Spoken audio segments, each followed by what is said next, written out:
Hi, I'm Tyler Christensen. I'm with Rutgers University Wildlife Conservation and Management Program. We're at the Ernie Oros Preserve, and we're here to explore herpetology and the world of reptiles and amphibians.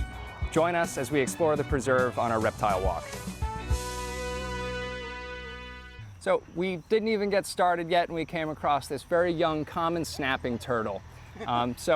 Snapping turtles are very common around here, but you rarely see them because they live in the mud in these wetlands. This one was just crossing the lawn, probably going from wetland to wetland, and they are just adorable, in my humble opinion.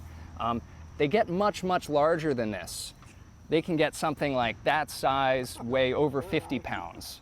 But this one is probably just a couple of years old.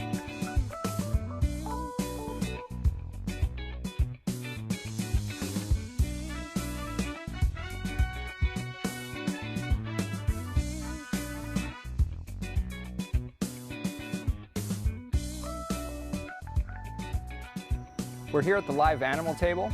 I'm with Morgan Mark, a fellow graduate student at Rutgers University.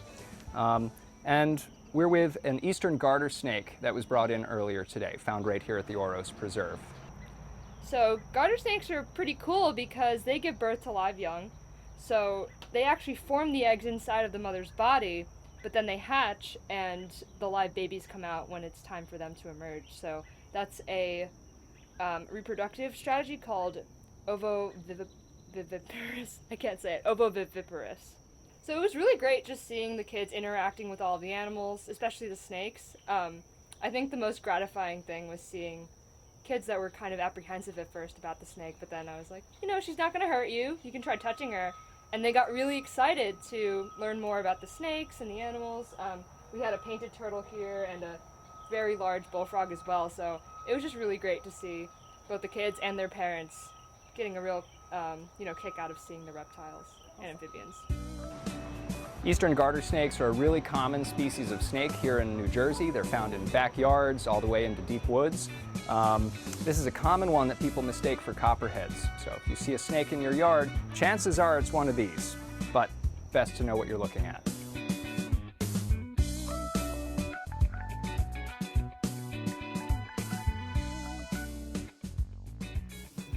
When you come to the Oros Preserve, there's a lot more to see than just the reptiles and amphibians. There's a lot of great wildlife to be seen here, including birds.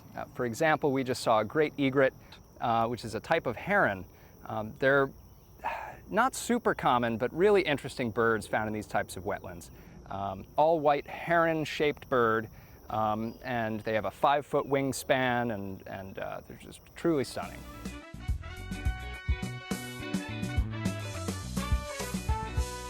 So there are about 70 species of reptiles and amphibians in New Jersey. That's between frogs, toads, turtles, salamanders, newts, and snakes.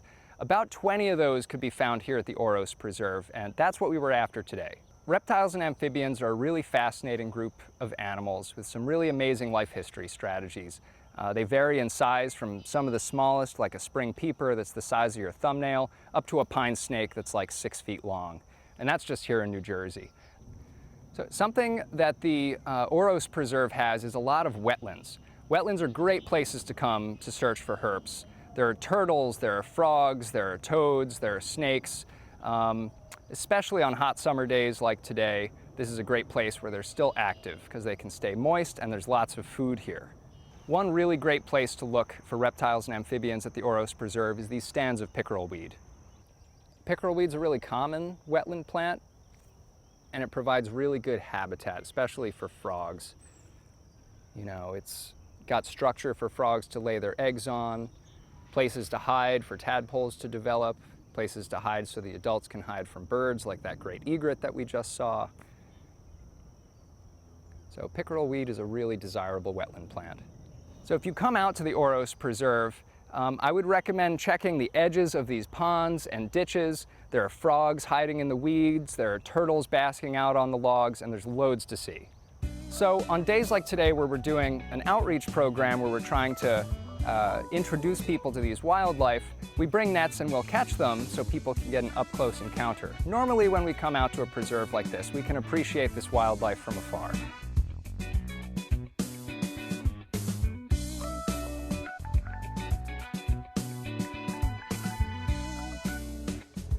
So we're looking at a turtle nest here.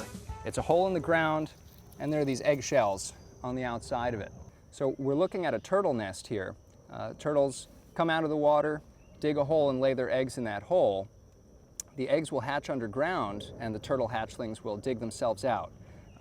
When you see eggshells like this on the outside of the hole, it means that it was predated. Something came, dug up this nest and ate the eggs. We see raccoon tracks all over the wetlands here, so it's most likely that a raccoon is the culprit.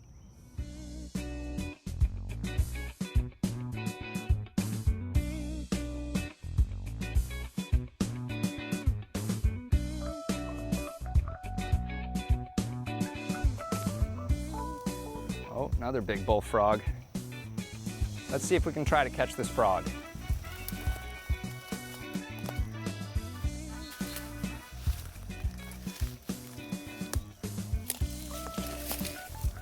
Whoa!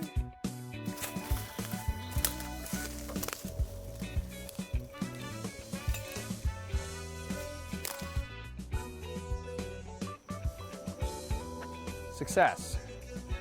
So I just caught an American bullfrog. This is the largest frog in New Jersey.